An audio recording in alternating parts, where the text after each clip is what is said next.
아버지 날 여러분 참 수고하셨습니다. 저도 아들도 해보고 아버지도 해보는데요. 어떠세요? 아버지 하는 게 훨씬 힘이 듭니다. 그래서 아버지 날 하루쯤은 아버지들에게 격려하는 말씀을 해도 괜찮을 것 같아요. 아버지들 수고 많으셨습니다. 곁에 혹시 아버지들 앉아 계시나요? 고맙습니다. 수고하셨습니다. 한번 얘기하시면 어떨까요? 좀 부끄러워도 한 번쯤 해보세요. 수고하셨습니다. 교회 아버지들에게도 감사의 말씀을 전합니다. 늘 후배들을 챙기고 위에서 하나님 앞에 무릎을 접고 기도해 주시는 교회의 신실하신 아버지들 덕분에 오늘까지 우리 교회가 평안한 줄로 압니다. 내내 건강하시고요. 더 멋진 아버지들 되시기를 주님의 이름으로 축원합니다. 오늘 본문의 말씀은 기드온이라고 하는 사람, 여러분 잘 아시죠? 여행 가다 보면 호텔방에 놓여있는 자그마한 성경책에 기드온 옆에 그렇게 적혀 있는 걸 아마 보셨을 거예요. 그렇게 활발하게 사역을 하고 있는 단체 때문에 사사기에 등장하는 사사들 중에 그 어떤 사람보다도 유명해진 그런 사람이죠. 그 기드온이 이스라엘을 구할 사사로 부름을 받는 이야기의 일부입니다. 자, 이 이야기가 들어있는 사사기라고 하는 성경은 이스라엘에 아직 왕이 없었을 때 기록이죠. 그러니까 나라가 좀 약했다 그런 뜻입니다. 여러 주변 부족들에게 침략을 당하곤 했습니다. 기드온 당시에는 미디안 사람들에게 7년 동안 압제를 당하던 시기였습니다. 미디안과 아말렉이라고 하는 사람들은 요단 동편 쪽에, 요단강의 동쪽 지역이죠. 그 지역에 흩어져 살던 베두인 족속을 일컫는 말입니다. 지금도 그런데요. 그때 당시에는 더 포악하고 사나웠습니다. 이스라엘의 형편은 어땠을까요? 제대로 된 리더십도 없고 사람들은 막 가나안 땅에 정착하기 시작했을 때입니다. 그러니 힘세고 사나운 민족들과 싸워서 이기기가 참으로 버거웠을 겁니다. 그런데 미디안 사람들이 이스라엘을 괴롭히는 방법이 좀 특이합니다. 평소 때에는 가만히 놔둡니다. 그러다가 파종을 하고 수확을 할 시기가 되어지면 벌떼같이 일어나 내려와서 수확한 곡식도 가축도 약탈해 갔습니다. 그런 세월이 하루나 이틀이 아니고요. 7년이나 계속됩니다. 고통스러웠겠죠. 백성들은 산에 올라가 굴을 파고 숨어 살았다고 했습니다. 숨기만 했겠나요? 하나님을 간절히 찾았겠죠. 하나님 저희를 좀 도와주세요. 그들은 하나님께 부르짖었고 하나님은 그들을 위해 한 용사를 이렇게 부르십니다. 오늘 사사기 6장에 있는 말씀인데요. 본문은 짧게 읽었습니다만 6장 전체를 앞뒤로 우리가 좀 살펴보아야 하는데 그중에 12절입니다. 여호와의 사자가 기드온에게 나타나 이르되 큰 용사여 여호와께서 너와 함께 계시도다. 큰 용사 하나를 부르시는 거지요. 기드온은 큰 용사였을까요? 사실 기드온은 큰 용사와는 거리가 좀 있는 사람 같이 보입니다. 방금까지 그가 무엇을 하고 있었는지를 성경은 이렇게 소개를 해요. 사사기 6장 11절의 말씀인데요. 요아스의 아들 기드온이 미디안 사람에게 알리지 아니하려 하여 밀을 포도주 틀에서 타작하더니, 포도주를 짜는 틀, 포도주에는 불순물이 들어가면 안 되잖아요. 그래서 보통은 작은 집을 짓고 그 안에 설치를 합니다. 그런데 그곳에서 곡식을 타작하는 것, 무슨 타작을 어떻게 하는지에 대해서 구체적인 경험이나 지식이 없는 분이라 할지라도 이게 마땅한 장소가 아니라는 사실은 분명해 보이지 않습니까? 그런데 기드온은 바로 그 작은 집 안에서 지금 곡식을 타작하고 있습니다. 자, 왜 기드온은 그런 불편하고 좁은 곳에서 곡식을 타작하고 있을까요? 미디안 사람들에게 들키지 않으려고 그랬을 것입니다. 그러니 지금 그는 숨어서 곡식을 타작하고 있다라는 말입니다. 큰 용사의 모습처럼 보이시나요? 아니죠. 그렇지는 않습니다. 그런 그를 하나님의 사자가 찾아갑니다. 그리고 이렇게 메시지를 맡겨 주세요. 14절의 말씀에 여호와께서 그를 향하여 이르시되 너는 가서 이 너의 힘으로 이스라엘을 미디안의 손에서 구원하라. 내가 너를 보낸 것이 아니냐 하시니라. 이스라엘 미디안의 손에서 구원해내라는 것입니다. 그러려고 하면 미디안과 싸워야 하잖아요. 그런데 그 사람들이 무서워서 포도즙 틀에 앉아서 타작을 하던 사람, 그에게 어울리는 말은 아니지 않아 보이십니까?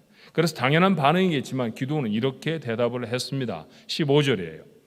기드온이 그에게 대답하되 오 주여 내가 무엇으로 이스라엘을 구원하리이까? 보소서, 나의 집은 므낫세 중에 극히 약하고 나는 내 아버지 집에서 가장 작은 자니이다. 말은 장황하게 했습니다만 하나로 줄이면 못하겠습니다. 그 얘기죠. 할 수가 없었습니다. 그는 그렇게 작은 자였습니다. 그런 그를 하나님이 다시 용기를 이렇게 북돋으세요. 사사기 6장 16절에 여호와께서 그에게 이르시되 내가 반드시 너와 함께하리니 내가 미디안 사람 치기를 한 사람을 치듯 하리라 하시니라. 그랬더니 기드온이 이번에는 그러면 증거를 좀 보여주십시오. 하나님이 내게 말씀하신다는, 하나님이 나와 함께 하신다는 증거를 좀 보여주십시오. 어려서 주일학교 할 때부터 잘 들었던 얘기가 그 이후로 쭉 기록되어 있습니다. 자, 어떤 증거였나요? 17절에 그가 요청한 증거는 이런 것입니다. 기드온이 그에게 대답하되 만일 내게 주께 은혜를 얻어 싸우면 나와 말씀하시는 이가 주 되시는 표징을 내게 보여주옵소서. 자, 자신이 재물을 가져올 테니까 그 재물을 통해서 뭔가 좀 제게 보여주십시오라는 이야기였습니다. 여호와의 사자는 기드온이 재물을 가지고 돌아올 때까지 기다렸지요. 그리고 재물에 여호와의 사자가 지팡이 끝을 대자 불이 바위에서 나와서 그 재물을 태워버렸습니다. 소스라치게 놀란 기드온이 이렇게 외치죠. 22절의 말씀이에요. 기드온이 그가 여호와의 사자인 줄 알고 이르되 슬프도소이다. 주 여호와여, 내가 여호와의 사자를 대면하여 보았나이다. 자, 메시지는 하나님의 메시지를 들었습니다만 그가 눈으로 본 것은 여호와의 사자, 메신저였습니다. 하나님이 아니고 하나님의 메신저만 보아도 두려웠다라는 얘기죠. 하나님의 사자를 보고 죽을 것 같았습니다. 하지만 하나님은 죽이시려고 기드온을 부르신 건 아니죠. 기드온도 살리고 기드온의 백성도 살리려고 하나님은 그를 찾아가셨습니다. 그 하나님을 만난 기드온의 고백, 우리에게도 정말 은혜가 되는 말씀인데요. 사사기 6장 24절의 말씀입니다. 기드온이 여호와를 위하여 거기서 제단을 쌓고 그것을 여호와 살롬이라 하였더라. 이스라엘 백성이 이후에 입에 달고 사는 인사가 샬롬이라는 인사가 되었습니다. 여호와 샬롬, 하나님은 내게 평화이십니다, 평안이십니다 라고 하는 뜻이죠. 두렵게 하나님을 만났는데 그 하나님은 거푸 너와 함께한다, 내가 너를 도와줄 것이다 약속해 주시니까 기드온의 마음에 평안이 임했다라는 이야기입니다. 샬롬. 불확실하고 어려운 시대를 살아갑니다만 오늘 이 기드온이 경험했던 샬롬의 은혜가 오늘 예배에 참여하는 여러분 모두에게도 함께 하시기를 주님의 이름으로 축원합니다. 이후에 사사기 7장에 이르도록 반복해서 나타나는 기드온의 모습 좀 달라졌을까요? 아닙니다. 여전히 하나님이 부르신 것과는 다르게 그는 작은 자였어요. 자, 기드온이 전쟁 준비를 채 하지도 않았는데 미디안이 군대를 이루어서 쳐들어옵니다. 두려웠을 거예요. 한 번도 싸워보지 못했거든요. 그러니 이긴다는 것은 언감생심, 생각도 못했다 그런 뜻이죠. 자, 기드온은 다시 하나님 앞에 정말 이 전쟁에서 하나님 나 쓰시겠습니까? 나와 함께 하시겠습니까? 그렇게 물어요. 자, 그의 물음을 성경은 이렇게 기록합니다. 사사기 6장 36절로 37절의 말씀입니다.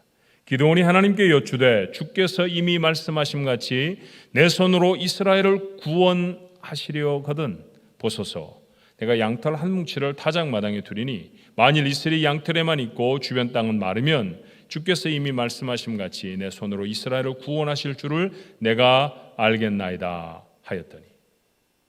가나안은 일교차가 심한 지역입니다. 그래서 새벽이면 온 땅에 이슬이 내리죠.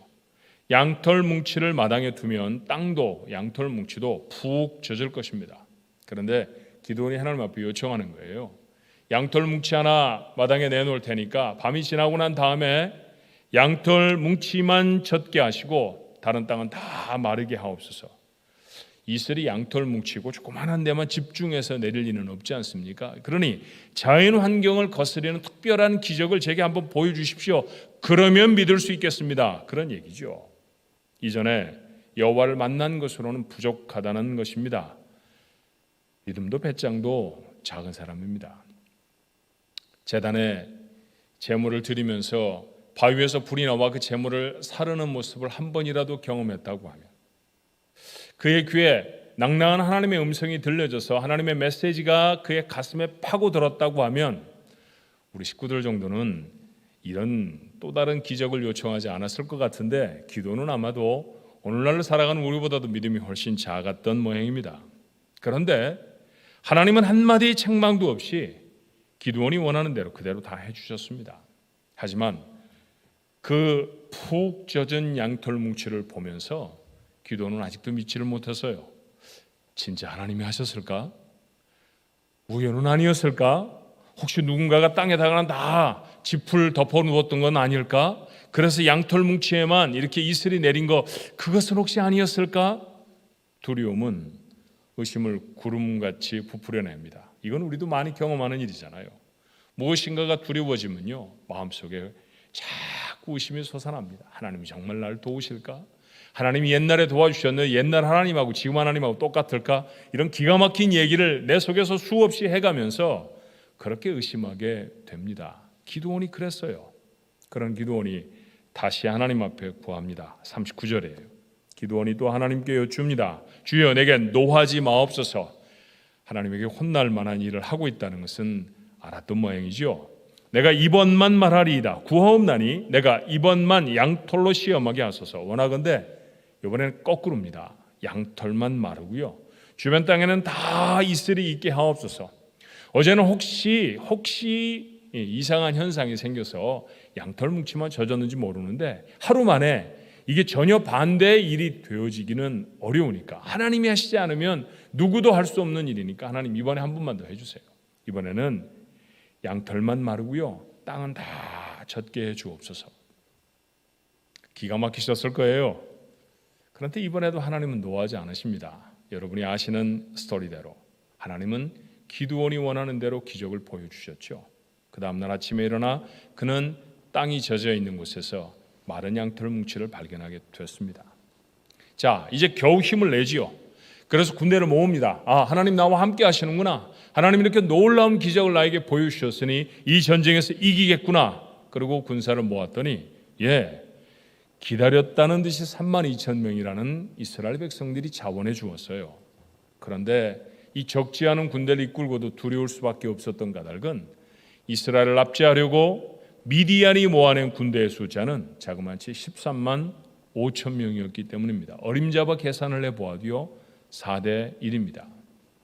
고대의 전투가 군인 숫자가 얼마나 많은가가 결정하고 좌우했다는 사실을 염두에 둔다고 하면 이마만 해도 이기기가 힘든 싸움이죠. 그런데 하나님은 이스라엘 군대가 너무 많다고 하셨어요. 아니 4대 1, 10세인데 말이죠. 그 군대가 아직도 많답니다. 그래서 돌아가라고 말하라고 하셨죠. 돌아가라고 얘기했더니 가라고 한다고 또 갑니다. 억지로 왔던 모양이에요. 돌아간 사람이 얼마나 됐을까요? 22,000명이 돌아갑니다. 기드온에게 남아서 그래도 저희는 한번 싸워보겠습니다. 10,000명밖에 되지를 않아요. 그런데 그 10,000명 들고 하나님 앞에 섰더니 하나님은 그 숫자가 아직도 많다고 하십니다. 하나 확인하실 수 있죠? 맞아요. 우리가 오늘날 사용하는 계산기하고 하나님이 사용하시는 계산기는 다릅니다. 내 계산기 두드리면서 하나님도 이렇게 계산을 하시겠지, 우리 그런 생각은 오늘 이후에는 하지 않도록 하십시다. 하나님은 이 10,000명의 숫자가 13만 5천 명의 적군을 물리치기에 너무 많다 하셨어요. 그래서 말도 안 되는 물 먹는 시험을 치르지요. 그랬더니 특별하게 물을 먹는 사람은 300명이 남았습니다. 자, 300명 됐다. 그 정도면 딱 맞춤에 좋다. 하나님 그러십니다. 자, 대수로 한번 다시 계산해 볼까요? 450대 1입니다. 4대 1일 때도 두려웠는데 450대 1. 그러니까 쉽게 말하면 이런 거예요. 이스라엘 군사 한 사람이 미디안의 군대 450명을 물리쳐야 그래야 전쟁에 이길 수 있습니다. 이게 물리적으로 가능해 보이세요? 정말 불가능합니다. 이건 사람이 이길 수 있는 싸움이 아닙니다.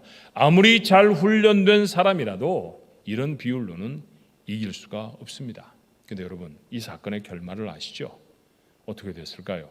이스라엘은 300명의 군대로 13만 5천 명의 미디안 군사를 물리치고 전쟁에 승리합니다.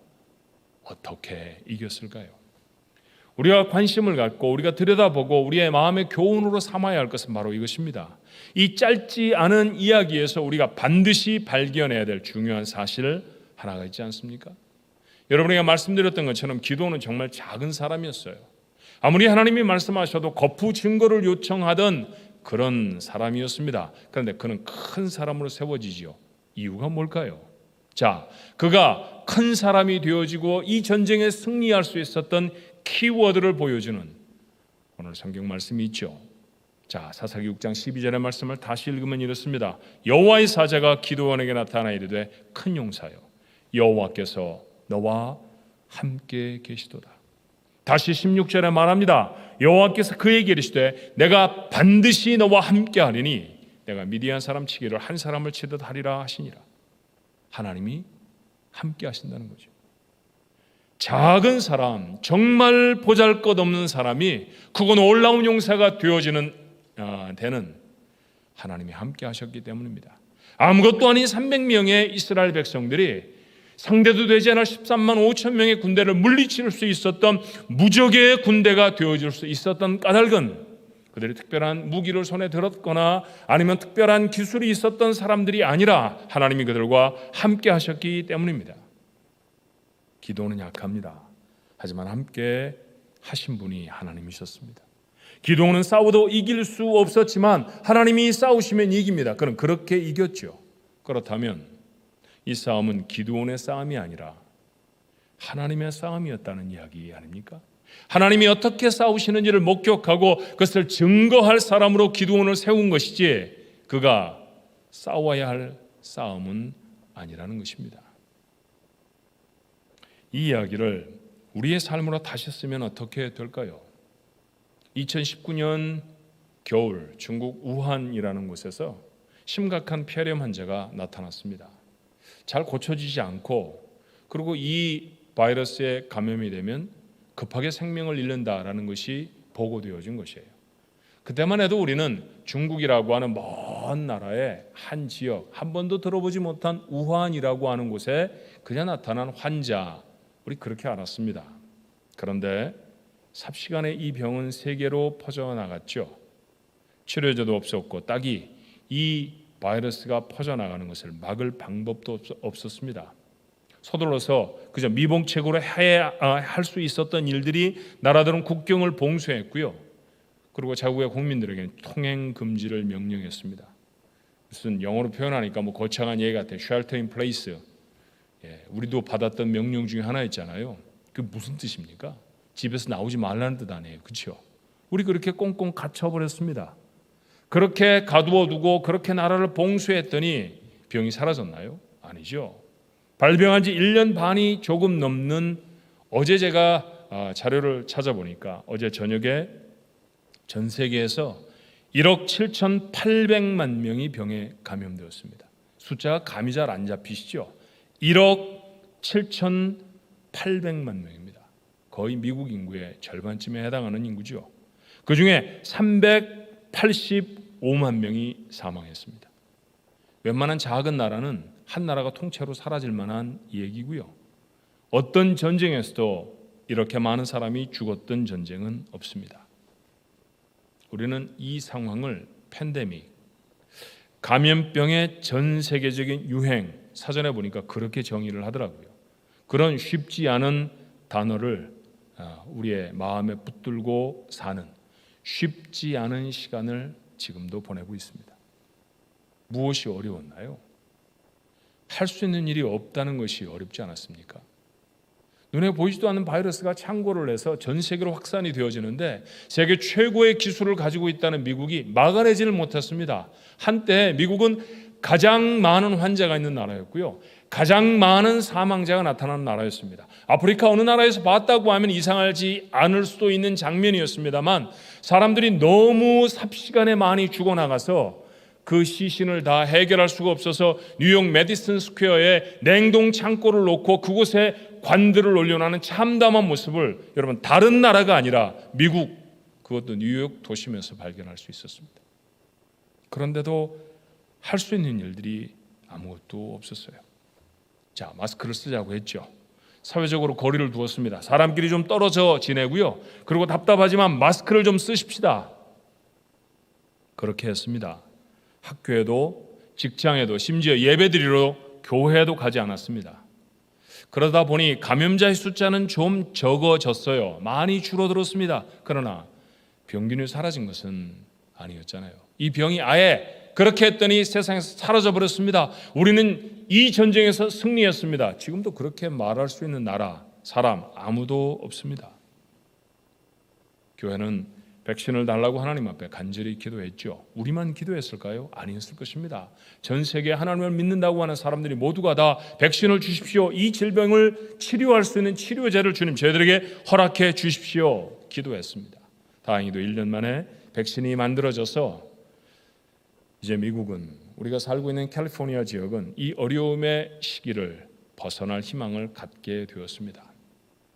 자, 이 어려움을 빠져나오면서 뭘 배웠는지 확인해야 하잖아요. 그래서 오늘의 설교의 제목도 여전히 고난으로부터 배우는 교훈입니다. 그 두 번째 시간, 우리가 오늘 우리의 마음속에 배웠던 것을 확인해야 한다면 뭘까요? 다른 것이 아닙니다. 우리의 힘이 아무것도 아니라는 것이죠. 의료 전문가들은 말합니다. 언제고 또 다른 바이러스가 일어날 수 있다. COVID-19 무슨 뜻이에요? 코로나 바이러스 디지즈 2019 2019년에 일어난 코로나 바이러스 질병이라는 뜻으로 조합해서 단어를 하나 만든 게 COVID-19이라는 말 아닙니까? 그러니 이제 이곳에 무슨 20, 무슨 22, 24 얼마든지 붙여질 수 있다는 이야기죠. 어떤 음모론자들이 그런 얘기를 퍼뜨려서 사람들을 불안하게 하는 것이 아니라는 사실을, 이것은 더 이상 과장이 아니라 현실이라는 사실을 우리는 모두가 다 압니다. 우리는 재앙의 시절을 통과하고 있습니다. 이 재앙의 시절을 지나고 난 다음에도 우리의 삶에 또 다른 재앙이 전혀 없을 것이라는 확신이 없는 채 지나갑니다. 그런데 이 어려움을 지나가며 우리가 확인해야 하는 분명한 레슨 하나가 또 하나 있다고 하면 뭘까요? 하나님이 지키셔야 산다는 거예요. 사람이 아무리 많은 노력을 동원해도 하나님이 지키셔야 삽니다. 바울이 2000년 전에 우리에게 보낸 편지를 통해 확인해 주었듯이 살고 죽는 것이 하나님의 손에 있습니다. 코로나 사태만 그렇습니까? 아니죠. 사실 우리의 삶이 전쟁과 같습니다. 먹고 사는 문제도, 자녀를 양육하는 것도, 건강하고 행복한 가정을 이루는 것도 모두가 다 힘겨운 싸움입니다. 싸워야 할 적은 미디안처럼 크고요, 싸움을 감당해야 하는 우리는 너무나 작고 초라합니다. 이기지 못할 것 같습니다. 아니, 사실은 번번이 쳤습니다. 만신창이가 되어져서 거의 이 땅에 살아가면서 우리가 이기는 것은 불가능해 승리를 포기하며 살기도 했습니다. 이게 바로 코로나 이전의 우리의 삶의 모습이었습니다. 그러나 이 고난을 빠져나온 다음에는 달라야 합니다. 이런 무력함에, 이런 패배주의에 젖어서 살아갈 수는 없다는 것이죠. 기도원처럼 이길 수 있는 방법은 없을까요? 중요한 사실 하나를 놓치고 있다는 생각은 안 드십니까? 미디안과의 전쟁은 기도원이 커서 이긴 전쟁이 아니었습니다. 하나님이 함께 하셨기 때문에 이긴 전쟁이었습니다. 이 어려운 전쟁은 300명이 일치 단결해서 싸워 이긴 것이 아니었습니다. 하나님이 싸워주셨기 때문에 이긴 싸움이었습니다. 그렇다고 하면 우리의 싸움도 내가 싸우는 게 아닙니다. 이게 분명해져야 합니다. 코로나 사태를 마치고 나서도 여전히 먹고 사는 일에 싸움을 하고 여전히 가정을 지키기 위해 싸우는 싸움이 내 싸움이라고 생각하면 우리는 다시 질 것입니다. 이건 내 싸움이 아닙니다. 하나님의 싸움입니다. 내가 싸우면 집니다. 하나님이 싸우셔야 이깁니다. 미디안과 싸우는 것은 내가 아닙니다. 하나님이십니다. 그럼 나는 두 손 놓고 아무것도 안 하면 될까요? 아닙니다. 우리가 싸워야 할 싸움은 다른 것입니다. 무엇일까요? 하나님은 기드온이 싸워야 할 것이 무엇인지를 이렇게 분명하게 명령하시죠. 본문의 말씀입니다. 25절로 26절이에요. 그날 밤에 여호와께서 기드온에게 이르시되 내 아버지에게 있는 수소 곧 7년 된 수소 둘째 수소를 끌어오고 내 아버지에게 있는 바알의 제단을 헐며 그 곁에 아세라상을 찍고 또 이 산성 꼭대기에 내 하나님 여호와를 위하여 규례대로 한 제단을 쌓고 그 둘째 수소를 잡아 내가 찍은 아세라 나무로 번제를 드릴지니라 하시니라. 기드온의 아버지, 성경에 여러 번 등장하는 것처럼 요아스, 그는 므낫세 지파의 자손입니다. 그러니 분명히 이스라엘 사람입니다. 하나님의 백성이라는 것이죠. 그런데 하나님을 섬기는 것이 아니라 집에 바알의 우상을 만들어 놓고 그것 섬기는 사람이 되어졌습니다. 하나님을 향한 예배 잃어버렸다는 것이죠. 하나님은 기드온에게 자기 집에 우상을 헐어버리라고 명령하십니다. 그리고 하나님을 향한 예배를 회복하라고 말씀하시죠. 쉬웠을까요? 당연히 그렇게 할 수 있었을까요? 그렇지 않았습니다. 27절에 이런 표현이 있죠. 이에 기드온이 종 10사람을 데리고 여호와께서 그에게 말씀하신 대로 행하되 그의 아버지의 가문과 그 성읍 사람들을 두려워함으로 이 일을 감히 낮에 행하지 못하고 밤에 행하니라. 두려운 일이었습니다. 자신의 가족뿐만 아니라 온 동네가 와서 그렇게 섬기는 바알의 상을 찍어서 그것으로 땔감을 만들어 하나님 앞에 드리는 제물에 그 제물을 불태우는 불쏘시개로 사용한다는 것, 이거 쉬운 일이 절대로 아닙니다. 만약에 자신의 가족과 이웃들이 보게 된다면 맞아 죽을지도 모르는 일입니다. 그래서 기드온은 감히 낮에 모두가 다 아는 그 시간에 할 수 없었고 밤에 일을 했습니다. 여전히 작은 사람이었죠. 그러나 우리가 확인할 수 있는 하나가 있다고 하면 무엇입니까? 정말로 중요한 것은 그는 바알의 제단을 허물었다는 것이고 하나님 앞에 예배를 드렸다는 것입니다. 이건 다른 사람이 해주는 것이 아닙니다. 기드온이 해야 할 일이었습니다. 이 싸움에 이겨야 미디안과의 싸움에서도 승리할 수 있습니다. 사랑하는 중앙가족 여러분, 오늘 예배에 참여하는 성도 여러분, 여러분은 무엇과 싸우고 계십니까? 지금도 준비태서로 마치 스타트 라인에 서 있는 사람처럼 이 코로나가 끝나면 내가 일상으로 돌아가면 이 일을 하리라 라고 여러분의 마음에 소망을 갖고 여러분의 마음에 준비를 마친 그 싸움은 과연 무엇입니까? 우리는 늘 나를 공격하는 문제, 내가 대면에 내 앞에 벌떡 일어서는 어려움, 이런 것들과 싸우려고 하죠. 그러나 오늘 기드온의 이야기를 읽으며 무엇을 확인하셔야 합니까? 이건 내 싸움이 아닙니다. 이건 우리가 싸워야 할 싸움이 아니라는 것이죠. 이건 하나님의 싸움입니다. 하나님은 나에게 나와 싸우라고 말씀하세요. 내 바깥에 있는 무엇이 아니라 나는 나와 싸워야 합니다. 내 안에 바알을 허물고 내 안에 무너진 예배를 회복하는 것, 그것이 정말로 내가 싸워야 할 싸움입니다. 돈을 벌기 위해 준비를 하고 직장으로 복귀하기 위해 준비를 하고 학교에 가서 학업을 하기 위해 준비를 하는 것이 여러분의 모두의 준비라고 하면 여러분은 코로나 이전과는 조금도 변화되지 않은 삶을 살아갈 수밖에 없을 것입니다. 이 어려움을 지나가며 내가 할 수 있는 일이 아무것도 없다, 하나님이 하셔야 산다라고 하는 사실을 아는 사람들은 이제는 다른 것과 싸웁니다. 날마다 하나님이 원하시지 않는 그 나를 내 안에서 부수어내는 싸움, 그게 정말로 내가 해야 할 싸움입니다. 이건 내가 해야 할 싸움입니다. 이것도 하나님이 해달라고요? 하나님이 하시면, 하나님이 나를 부수시면 그걸로 끝이죠. 죽어버리잖아요. 하나님이 나를 손보시면, 하나님이 나를 내 안에 내 문제들을 깨트려 버리시면 나는 더 이상 존재할 수 없습니다. 그래서 하나님은 이 싸움은 네가 해라, 이 싸움이 네가 해야 할 싸움이다, 우리에게 말씀하십니다. 그 싸움에 승리하는 자가 자신을 위해 싸우시는 하나님의 전투를 경험하게 될 줄로 믿습니다. 자, 이제 확인을 해야 할 시간입니다. 오늘은 6월 세 번째 주고요. 6월에 한 주가 더 남았습니다. 이 한 주가 지나가면 7월 첫 주부터 우리는 대면 예배를 시작할 것입니다. 교회에 오실 수 있다, 그런 얘기죠. 1년 4개월이나 멈추어 있었던 예배입니다. 그러니 준비가 좀 필요하다, 그런 생각이 들어서 7월 한 달 동안에는 매주 정해진 5개의 목장이 예배를 드릴 것입니다. 광고 시간에 제가 7월 첫 번째 주, 두 번째 주, 세 번째 주, 네 번째 주, 그 각각의 주에 교회에 나오실 목자들과 의논을 해서 정한 것입니다만 여러분에게 말씀을 드릴 겁니다. 그렇게 우선은 적은 무리의 사람들이 모여 예배를 드릴 것입니다. 그리고 예배가 마쳐지면 목장 모임도 해볼 것입니다. 그렇게 하며 준비는 잘 되었는지, 우리가 전부 다 모여서 하나님 앞에 예배드려도 안전한 것인지 우리 교인 모두가 다 확인하고 점검할 것입니다. 이 과정을 지나가며 우리의 속에 확신도 생기겠죠. 아, 괜찮구나, 이제 하나님이 우리를 도와주시겠구나 라고 하는 마음의 확신도 필요합니다. 그렇게 특별한 문제점이 없이 7월을 지나가게 되면 8월부터는 모든 성도가 모여서 이전에 하던 것처럼 1부, 2부 예배로 나누어 우리 하나님 앞에 예배할 것입니다. 자, 제가 이런 얘기를 드리고 예배당에 모여주십시오라고 말을 하면 여러분의 마음속에 아직도 두려움이 있을지 모르겠습니다.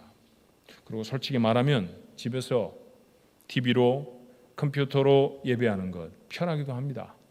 무엇을 입으니 누가 보는 사람이 있기를 하나, 반쯤 누워서 예배를 드리니 나무래는 사람이 있기를 하나, 참 편하죠. 자동차 타고 나오지 않아도 되고요, 화장도 안 해도 되잖아요.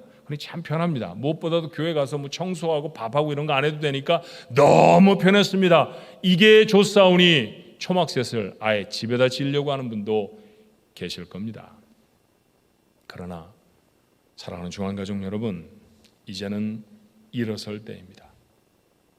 하나님이 예배 날로 정하신 날, 하나님이 예배 장소로 정하신 교회, 그곳에 나와 예배하는 것, 이건 우리가 좋다고 하고 싫다고 안 할 수 있는 그런 일이 아니잖아요. 내가 하나님의 백성이라고 하면, 내가 하나님의 자녀라고 하면, 내 손에 들고 있는 것이 성경 말씀이라고 하면, 하나님의 말씀이라고 하면 그 말씀이 우리에게 정해주신 대로 나와야 합니다. 두려움을 물리치고 우리를 주저앉히는 게으름과 싸워서 이겨야 합니다. 아마 교회 가지 않을 수 있는 핑계를 댄다고 하면 웬만한 트럭 한 대 분량의 핑계들이 여러분 모두에게 있을 것입니다. 그런데 다 내려놓아야 합니다. 이 싸움에 기드온처럼 승리해내는 우리 가족들 모두가 되시기를 꼭 바랍니다. 다시 기억하십시다. 우리는 넉넉한 형편을 위해서, 돈을 더 벌기 위해 싸움을 하는 사람들이 아닙니다. 아무리 많이 가졌든지 아무리 가난하든지 소유가 내 중심이 되는 우상을 찍어내는 싸움, 그 싸움을 하는 사람들입니다. 가족과 친구와 이웃과 동료, 우리의 주변에 있는 수많은 관계들이죠. 이 관계를 잘 해나가기 위해 눈치를 보고 참고 비굴해지고 테크닉을 동원하는 그런 삶을 사는 사람들이 아닙니다. 곁에 세우신 사람이 누구든지 그를 향한 하나님의 뜻에 순종하기 위해서 끊임없이 세상의 방법과 내 거친 성품과 못된 습관과 자존심이라고 하는 우상을 부수어내는 그 싸움을 하는 사람, 그게 우리여야 합니다. 아무리 크고 어려운 문제 앞에서도 그 문제와 겨루는 것이 아니라 여전히 나와 함께 하신 하나님, 그 하나님을 보지 못하게 하는 두려움을, 연약함을, 믿음을 주저앉히게 되는 그런 도전들을, 그것을 걷어내는 싸움을 해야 하는 사람입니다. 돈을 잃어버리지 않고 건강을 잃어버리지 않기 위해서 싸움을 하는 사람들이 아니라 하나님과의 관계를 잃어버리지 않기 위해 어떤 처지와 어떤 상황에도 불구하고 예배의 자리로 나아가는 일에 생명을 거는 싸움을 하는 사람들, 이게 우리의 모습이어야 할 줄로 믿습니다. 이게 그리스도인이고요, 이것이 작지만 큰 자가 되어져서 하나님이 이루시는 승리를 경험할 사람입니다. 여러분과 제 모습이어야 할 줄로 믿습니다. 기드온은 후에 여룹바알이라고 하는 이름으로 불리워집니다. 자, 사사기 6장 32절의 말씀이죠. 그날에 기드온을 여룹바알이라 불렀으니 이는 그가 바알의 제단을 파괴하였으므로 바알이 그와 더불어 다툴 것이라 함이었더라. 바알과 다투는 자라고 하는 뜻의 이름이 여룹바알입니다. 여러분은 기드온을 누구로 알고 계십니까?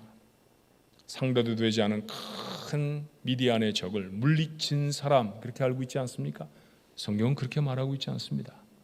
기드온을 기억할 때 그 기드온이 무엇을 했는지 하는 것은 그는 미디안을 물리친 사람이 아닙니다. 미디안을 물리친 것은 하나님이셨습니다. 기드온이 했던 것은 바알의 우상을 찍어 깨트린 사람이었죠. 그래서 그의 이름은 미디안을 이긴 자가 아니었습니다. 그건 하나님이 하신 일이었기 때문이죠. 하나님은 우리에게 기드온은 늘 자기 안에 우상을 찍어내는 싸움을 치열하게 감당하는 자, 그런 사람이었던 자로 잊지 아니하도록 그의 이름을 여룹바알이라고 가르쳐 주셨습니다. 여러분은 어떤 이름이 되고 싶으세요? 돈을 많이 번 자, 세상의 높은 지위에 오른 자, 많은 것들을 이룬 자? 아닙니다. 그건 다 하나님이 하시는 일입니다. 하나님이 주시는 것보다 더 가질 수 있는 사람은 우리 중에 아무도 없습니다. 노력을 여러분이 하는 것에 100만 배쯤 더해도 하나님이 정하신 것 밖의 것들은 가질 수가 없고요. 가지면 몽졸이 다 재앙이 될 뿐입니다. 그건 우리 게 아닙니다. 하나님이 주신 것으로 삽니다. 하나님이 살려주신 시간만큼 살 것이고요. 하나님이 허락하신 환경만큼 삽니다. 이건 하나님이 우리를 위해 다 하시겠다고 약속하십니다. 주님 뭐라고 말씀하시던가요? 하늘 안 새 봐라, 땅에 핀 꽃 봐라, 다 하나님이 먹이신다. 하나님이 키우신다. 너희는 저들보다 더 귀하지 아니하냐. 그 말씀을 읽을 때마다 속에서 아멘을 외치지 않나요? 아멘, 아멘, 아멘. 그 아멘을 외치면서 왜 여러분의 삶을 하나님이 책임져 주실 것이라는 생각을 못 하십니까? 그리고 하나님이 하실 일에 가로놓게 우리가 나서서 하나님 이건 제가 해볼게요. 돈은 한번 제가 벌어보겠습니다. 하나님 이 세상 경제 잘 모르시잖아요. 하나님 사람과의 관계는 제가 합니다. 사람하고 만나는 건데요. 아닙니다. 그런 거 아닙니다. 그 모든 것 다 하나님의 손에 있습니다. 정말로 내가 해야 할 것은 내 안에 우상을 깨트리는 겁니다. 내 안에 하나님이 원하시지 않는 것들을 쪼아내고 부수어서 내려놓고 버려버리는 것입니다. 하나님 자녀 되지 못하게 하는, 하나님 사람 같지 않은 모습, 그것 부수어내고 그것 깨트리는 싸움, 그게 매일매일같이 되어져야 할 내 싸움입니다. 그러니 내 이름은 여룹바알이어야 합니다. 세상의 것들과 싸워서 이긴, 미디안과 싸워 이긴 용사 장군 기드온이 아니라 내 안에 우상을 허물어뜨린 신실한 하나님의 아들, 하나님의 딸이어야 한다는 것이죠. 여룹바알, 여러분의 이름이 되어져야 할 줄로 믿습니다. 싸움의 대상 어쩌면 잘 몰랐을지 몰라요. 그래서 코로나 이전에 이렇게 분주했는지 모릅니다. 정신없이 살았는데도 손에 아무것도 남지 않았는지 모르죠. 우리의 적은 바깥에 있지 않습니다. 내 안에 있습니다. 이 어려움을 이기고 난 다음에 여러분 안의 전투에 승리하시기를 바랍니다. 그러면 내 밖의 적을 물리치시는 하나님의 능력, 여러분이 넉넉히 경험하게 될 줄로 믿습니다. 기도원의 사건, 이런 일이 있었단다가 아닙니다. 이런 일이 너희들의 삶에도 일어날 것이다. 하나님의 약속의 말씀인 줄로 믿습니다. 그 약속하신 하나님의 손을 붙들고 이후에는 다른 싸움에 승리하는 여러분 모두가 되시기를 주님의 이름으로 축원합니다. 기도하십시다. 적이 누군지도 모르고 이리저리 정신없이 살았는지 모릅니다. 돈 버는 일, 가족 챙기는 일, 내 건강 붙드는 일, 이게 내 싸움이 아니었다는 사실을 우리는 팬데믹을 지나가면서 깨우치고 확인했어야 할 하나님의 주시는 교훈이었습니다. 이 길고 긴 정말 재앙 같은 어려움을 지나가며 이 교훈을 마음에 담지 못한다고 하면 또다시 어려움이 와도 이 어려움이 100만 번 우리에게 계속된다 할지라도 우리는 하나님 앞에 바로 서는 자가 되지 못할 것입니다. 하나님, 하오니 이 고난을 끝내는 이 과정 속에서 이 교훈이 분명해지게 하옵소서. 고난에 담겨져 있는 또 다른 하나님의 메시지, 무엇과 싸울 것이냐, 분명히 대답하게 하옵소서. 미디안과 싸우는 게 아닙니다. 그건 하나님이 하십니다. 하나님 하시려고 13만 5천 명 물리치시는데 300명밖에 사용하지 않으셨습니다. 그 전쟁에서 돌아온 모두가 다 이구동성으로 말했을 것입니다. 어떻게 이겼느냐고 하나님이 싸우셨다고 말입니다. 우리도 그렇게 싸울 것입니다. 하오나 주여, 자신들의 집에 있는 바알의 우상은 기드온이 직접 부수어야 했습니다. 아무리 두려워도 그것을 부수어내고 하나님 앞에 드리는 온전한 예배를 회복하는 것, 이건 우리의 싸움입니다. 주님, 이 싸움에 승리하게 하여 주옵소서. 7월부터 저희가 목장별로 부분적으로 대면 예배를 재개할 것이고 이것이 잘 되어져서 8월에는 정말 전면적으로 우리 하나님 앞에 나아가 온전한 예배를 회복하게 되기를 소원합니다. 하나님, 이 일에 모두가 다 열심을 갖게 하여 주옵시고 새로운 마음과 다짐과 각오로 예배의 자리를 지켜내고 예배의 자리에서 하나님을 만나는 그 놀라운 역사가 우리 가족들 모두의 삶에 일어나도록 축복해 주시옵소서. 이 베이 지역에 있는 또 다른 믿음의 공동체들 가운데도 하나님 아버지 그 놀라운 역사가 일어날 수 있도록 교회 교회들을 새롭게 하시고 일으켜 세워 주시옵소서. 새로운 다짐으로 예배함이 하나님 앞에 마음을 다잡은 하나님의 사람들과 함께 하시옵소서. 예수님의 이름으로 간절히 기도하옵나이다. 아멘.